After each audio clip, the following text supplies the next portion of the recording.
1837 book on the aesthetics of music, Ferdinand Hahn describes C-sharp major as not suited for playful things, but rather for eccentric matters, mixing grief and joy to a high degree. So in my lecture recital this evening, I hope to be more joyful than eccentric, I hope, mixing only joy and hopefully no grief. I shall be concentrating on the 21st century Steinway, albeit here is a small one, but it's a Steinway. And I'll be concentrating on that as a medium for performing this music, which is affectionately known, as we know, as the 48. There are, of course, many parameters for me to discuss, but tonight I'll be concentrating on aspects such as the physical challenges of playing Bach's complex textures, as well as matters concerning articulation, pedaling, tempo, rhythmic nuances, and even colour synesthesia. Since my current primary focus is on performance, I'm giving you an insight into several of my approaches rather than investigating in any in particular detail. Of course, I'm also keen to investigate whether these ideas are born out of tradition or actually are they a travesty. So, to begin with then, let me underpin my work, which warrants mentioning, firstly, as regards to Bach scholarship. I'm conscious of developments over the last century or so, following the establishment in 1850 of the Bach Gesellschaft. Between 1851 and 1900, this saw the publication of the first authoritative complete Bach works. And this laid out the foundation then, after that, for the Neue Bach-Ausgabe, and indeed subsequent work. From Philip Spitter to John Butt, the best Bach research seems to me to be consistently mindful of the benefits of approaches that acknowledge music as both art and craft. In 1850, when Heinrich Steinway emigrated to New York, he could not have dreamt of the fundamental changes to piano design his firm would pioneer, particularly in the hands of his eldest son, Theodore. So, this is similar time to the Gesellschaft.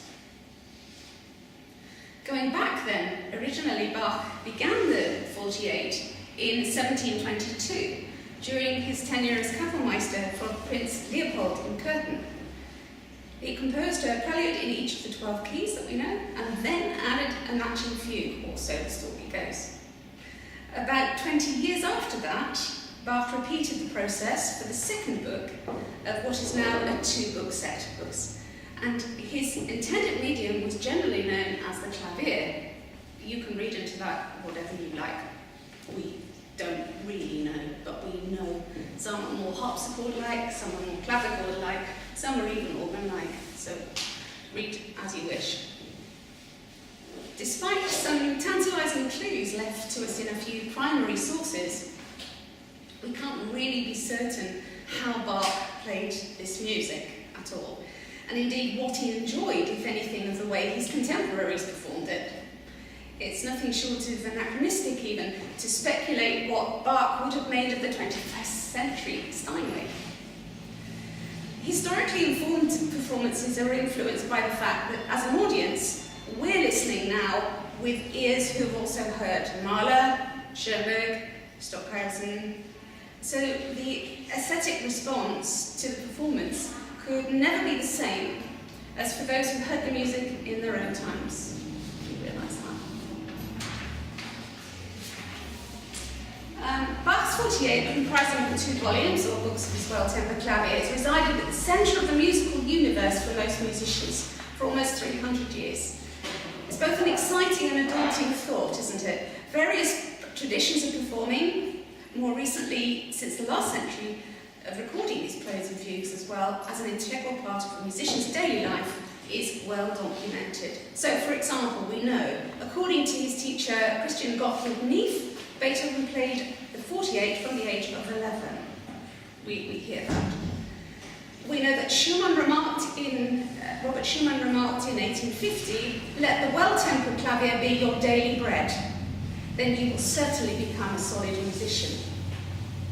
And Larry Todd, in his medicine article for Grove, reports that by the age of 13, Fanny Mendelssohn could perform 24 preludes from the well-tempered clavier from memory.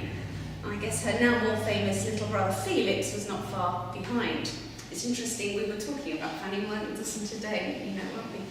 And just how talented she really was. Yuli Dmitrievich Engel, an early biographer of Scriabin, reports that the composer modernized Bach and Beethoven, and I quote, "He made you love them as if they were entirely new pieces written by another composer." And finally, during the 1990s, I spent a fascinating morning discussing the 48 with the Spanish composer Rodrigo. Having lost his sight at the age of 3, Rodrigo played the 48 every day until his death in 1999, at the age of 97, in fact. He studied them with his wife, Victoria, and as a pianist, she knew the 48 from memory. So they used to together, they were incredible. They worked together and played them all. And he had some very interesting things to say about them. It's thanks to inspirational performances of the 48 that several composers we cherish today were inspired to try their own take on this genre. For example, Claude Debussy fondly recalled how his first piano teacher, Madame Antoinette Mottet, played Bach. "It was," said Debussy, "as nobody does now, putting life into it." Okay, Dmitri Shostakovich wrote his 24 preludes and fugues after he heard Tatiana Nikolaeva playing Bach in the 1950 Bach competition in Leipzig. And Olivier Messiaen's wife, the pianist Yvonne Morio, played the 48 regularly from the age of 14. So all these great musicians played them all. So the recorded legacy of the 48 is vast, and I'm sure you all have your own favourites. Consider Andras Schiff's latest, and indeed the second recording of the 48, released about 4 years ago by ECM. We have recordings then, of course, by Edwin Fischer, made in the 1930s, and the rather idiosyncratic Glenn Gould, of course, in the 60s and the 70s. And I always think the term sight reading springs to mind when I recall Walter Giesecke's recordings of the 1950s. I don't know if any of you have heard them, but they're extraordinary. Lots of wrong notes, and lots of incorrect things, very interesting. But somehow they made sense. They were probably just put down in one go. No chance to put it right. There is such an incredible wealth of interpretations available, all at varying speeds, making use of a wide palette of articulatory colours.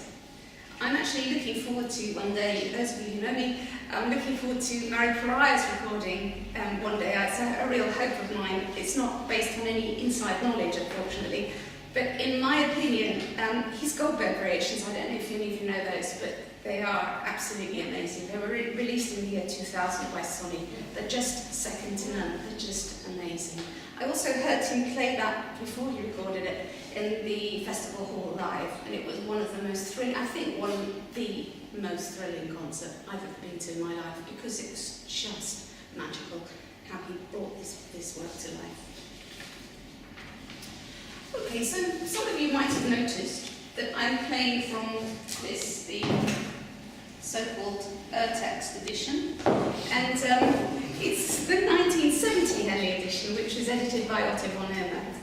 I feel that this gives me something of a blank canvas, if you like, from which to work, because it's vital for me to be able to do my own thing. In other words, I want to be free to colour as I like, as well as to employ dynamics and articulation that I favour. And perhaps the most exciting element for us involves being spontaneous with your musical's paintbrush. That's something of a performer's dream. As I hinted at the opening, I'm intrigued by the world of colour synesthesia.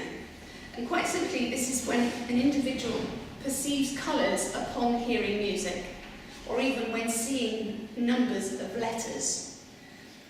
If you look at the handout that I've prepared for you, example 1 reproduces Sir Isaac Newton's colour spectrum, which shows the splitting of white light into 7 colours. amazing, really, when you think of it. Even in those days, he was thinking that way.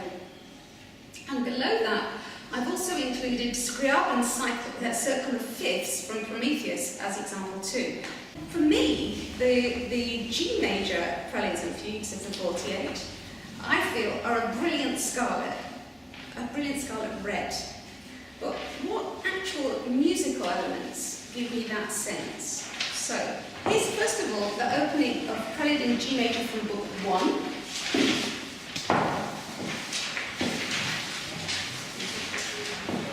You don't need to look at number 2, example 1 yet. The example 3, just hold on.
Going on then to another key. In contrast, I regard the key of D major. Here I'm in accordance with Scriabin, if you see example 2. Scriabin assigns D major a yellow colour. In the 18th century, André Ernest Grétry and many of his contemporaries described D major as brilliant also. The following century, in 1835, Gustav Schilling described it as the key of triumphs and hallelujahs. This is the prelude in D major from Book 2.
Mozart almost certainly knew the 48, of course. I suppose it's possible that the key and the contrapuntal style, which you see later in the movement of that Mozart sonata, were influenced by Bach, but that's perhaps something for another lecture recital. So moving on, one of the challenges for playing the well-tempered clavier on the 21st Steinway, 21st century Steinway, is the sheer physical demands that the instrument makes on the pianist. We all know that. This is largely because we've only one manual on which to perform. There are obvious cases in the 48 where a second manual comes in very handy. Similar challenges are found in the Goldberg variations. Let's go back then to the G major prelude in Book 1, which you can see on the handout as example 3. You can watch now as I play. You can see on the piano your hands crash into each other, which which they wouldn't do otherwise.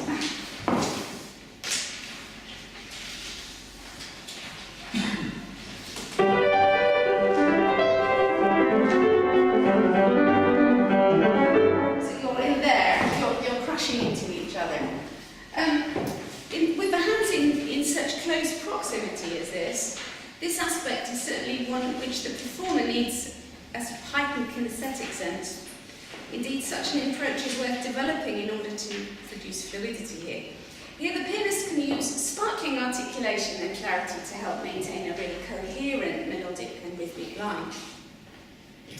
Conversely, if I want to achieve a seductive and more creamy legato on the Steinway, then dividing lines between hands for a more seamless effect is helpful. Of course, we all know, don't we, an assiduous choice of fingering, especially in fugues, is not just a concern of the pianist, but of that of the keyboard player in general. For example, in the D major fugue from Book 2, the pianist can rearrange the lines between the hands. I'm sure we know this, don't we, because we do this regularly. When we're looking at something with a texture, especially a fugue texture, we don't necessarily take a line with one hand. Especially the middle voice is most of the time needs to be, redistributed. If you have a look at where are we? If you're looking at D major from Book 2, bars 19 to 24, in this passage, bar 23 is particularly complex in reorganisation, but the effect is to enable a truly smooth legato. In your handout, an example 4, the red little brackets show the notes, I've been distributed. This is just a small example. I mean, I know you do this all the time, but it's worth considering how we actually do this. I've redistributed them to play them with the right hand, so I'll just play that for you to show you what we've done there. That's example 4. The fugue is this one.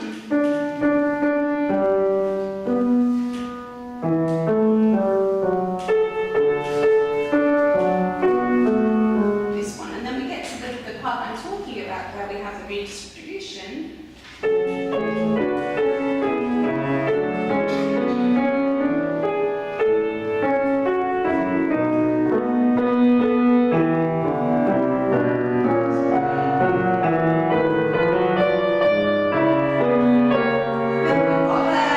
We're taking the C sharp with the right hand, then keeping it there, and then with the D with the right hand down.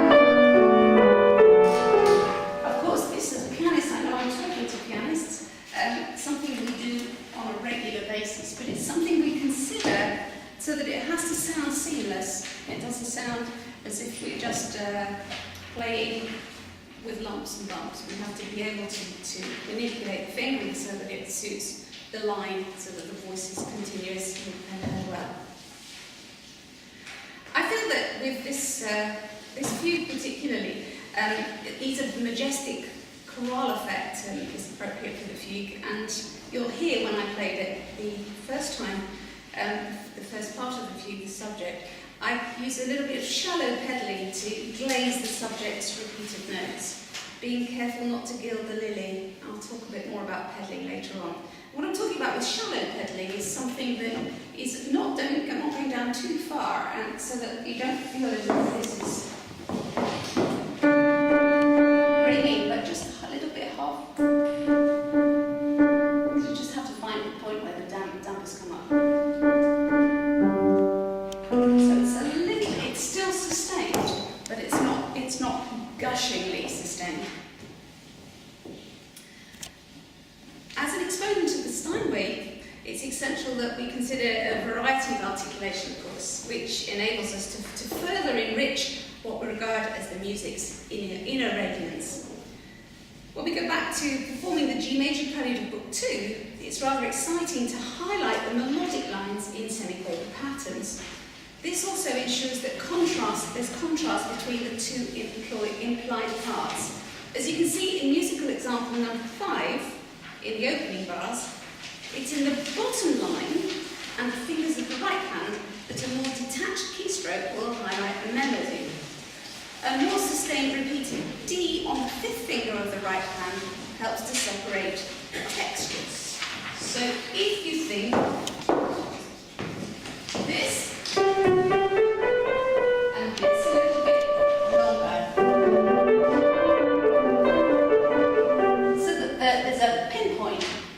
each of those the thing underneath voice. And the same thing with the left hand. Instead of the same touch. You need to have really, really good articulation. It's quite hard to do that, and it needs a lot of practice to be able to bring out the articulation, as you all know.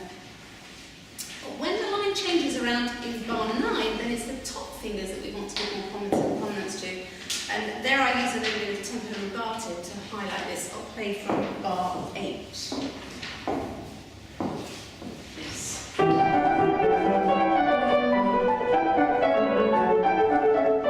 we talk about rubato in Bach? I don't know. We can, I think we can, because we can sort of liken it to illegal, perhaps, note in illegal, which is slightly uneven notes. And there was a touch that was used on harpsichord. It's not something we can actually use on the piano in the same way, but we can think about it. We might just, with a little bit of rhythmic freedom, so-called rubato, make it more expressive.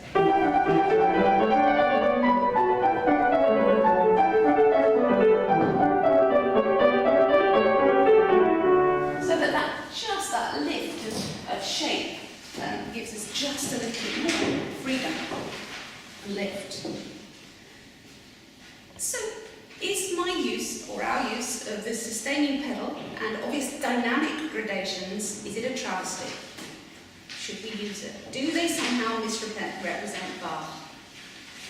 I'm certain that there's no one here who would question the use of the in the pedal in the Welker tempo clavier. I'm sure we all know we're enlightened to use that on the Steinway. It's just a question of how to use it and use it carefully.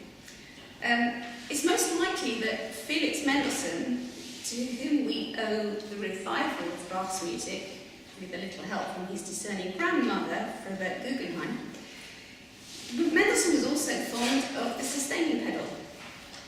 Here's the opening of Mendelssohn's E minor Prelude, Opus 35, in which the pedal can be used to create the most wonderful whirling cathedral-like sounds. Now, as you know, Mendelssohn wrote 6 preludes and fugues, and obviously all, again, inspired by Bach. Listening to cathedrals here, hopefully, with pedal.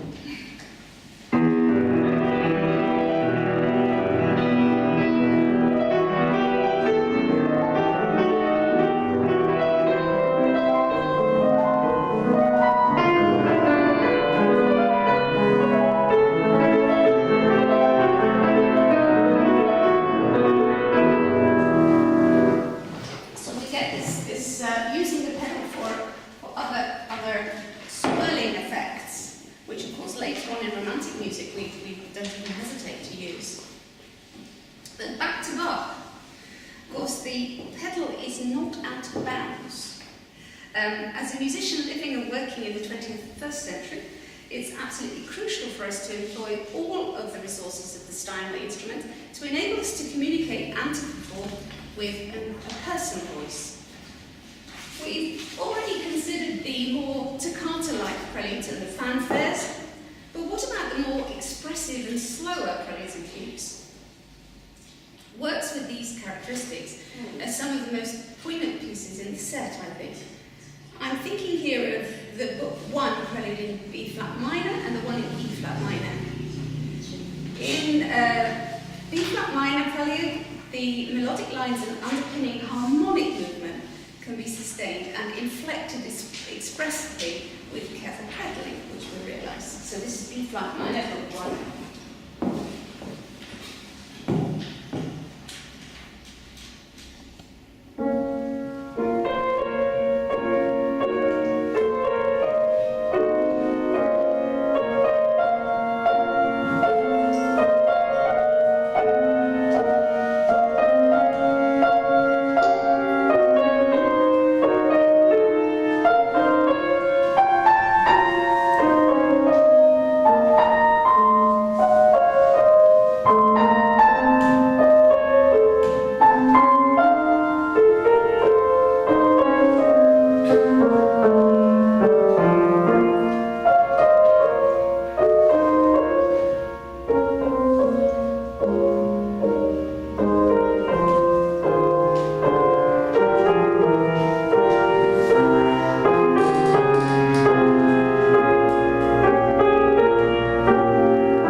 Here we have the E-flat minor prelude next, which seems to me also to be a contemplative saraband because of the triple meter, to which I bring a slight agogic accent on the second beat. We were talking about sarabands earlier on today with Harry, how we thought about the saraband as being the second beat being the knee bend in the dance, and that slight agogic stress gives that feeling of knee bend. Here, this is not a saraband, it's a prelude, it's the E-flat minor prelude, but I still think it represents a saraband. And again, here we've got shallow legato pedaling, which enhances the wonderful twists of harmony again, giving a really haunting effect. Another one of my favourites.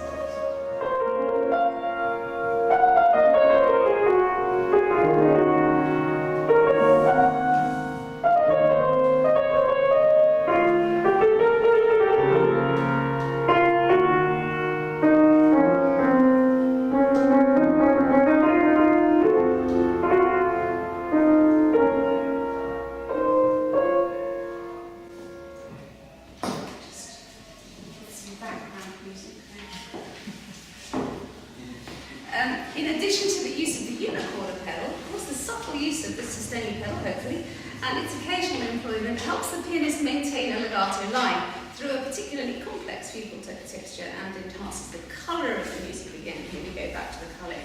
However, both pedals need to be used with care and imagination. I think we have to watch out really carefully when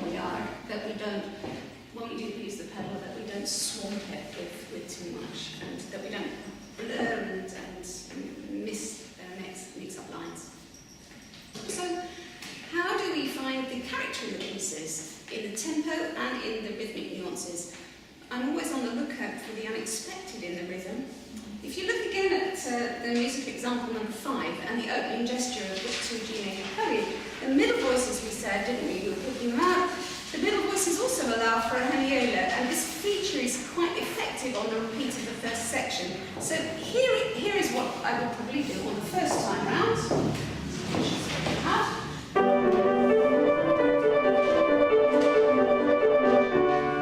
And then the second time round, maybe with a hemiola, which is cutting it into 2 beats.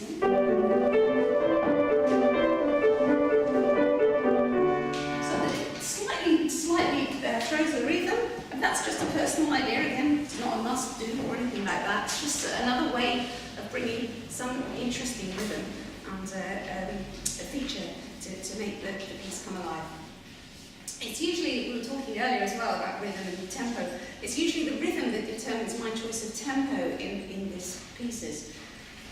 The musical example 6 shows the opening of fugue in A minor in Book 2, where the combination of dotted notes and scalic demisemiquavers in the counter subject gives me the speed for the composo subject. Have we not watched example 6? We have. Marvellous. Gives me, yes, so it's a sort of composo fugue subject. The subject here, first of all, is the counter subject, which is faster, of course, than the in terms of note values.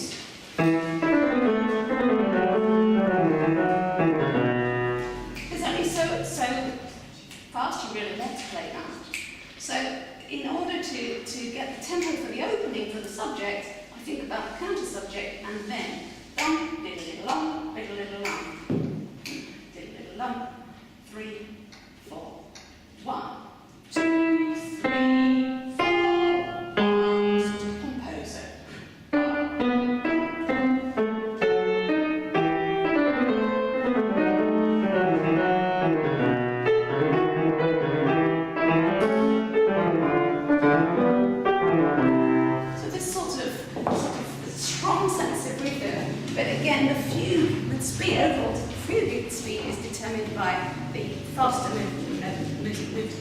Faster moving notes. So, this parameter then, in conjunction with choices concerning voicing, of course, we all know about how to voice fugues, balance, textual articulation leads to a formed understanding of the fugue structure, hopefully. In performance, then, we all try to reconcile these seemingly disparate elements and harnessing the resources of the 21st century Steinway. So, returning to my title, which you see on the front of the handout, the tradition associated with this work has evolved along with the works themselves. As I said with the recordings, we've seen phases, fashions, if you like, change with people's presentations. From pieces more or less didactic in purpose, which is what they were for teaching purposes, whether they be teaching for students to look at how they were constructed, or teaching physically how to play the clavier. Now the 48 in 2012, or 2012 onwards, more like from, I think, really in the last 4 or 5 years, they're now benchmarks by which performers offer themselves to be judged. We've heard in the last 4 or 5 years, a lot of people actually play them in performance in main halls in the world. It would be more of a travesty if we didn't avail ourselves of such an instrument, I think, which for us is certainly a high point in the development